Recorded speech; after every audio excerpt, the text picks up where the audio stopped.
لا هو يا صديقي تاني وتالت ورابع، دي شواهد القبر ومن ضمن الفترة القبطية كمان.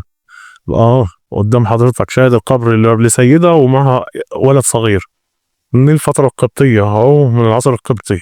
تمام. عشان ما حدش يرجع يقول لك أصل ده حجر الصوان، أصل الحجر الجيري، أصل طوبتين حمر، طوبتين خضر، طوبتين لبن، أصل ما دام وجود شقف وعظم يبقى ده شاهد قبر، أصل لقيت مش عارف إيه يبقى شاهد قبر. الشواهد القبر أهي. وطبعا قلنا مع اختلاف المقبرة والعصر والكلام ده بيبقى كل حاجة لها شكل ووضع.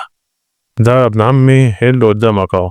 المرة الأخيرة اللهم إني قد بلغت اللهم فاشهد. مقتنع أنت بقى بكلام الآخرين فبراحتك جرب، أنت اللي هتغرم مش إحنا. أهي. وهجيب لك لوحة التعريف كمان أهي.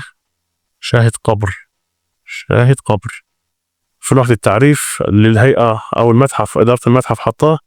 فإحنا بقى مش هنكدب المتاحف ولا هنكدب العلماء عشان نصدق واحد دماغه تعباه. فاهم؟ كله غرضه منك إنه يجر رجلك، ينصب عليك وياخد منك فلوسك ويوهمك في الآخر. للأسف معظمها كلها بتعمل جر رجل للنصب على الناس. أنا أحمد سفاري ودي صفحة زي ما بتقول.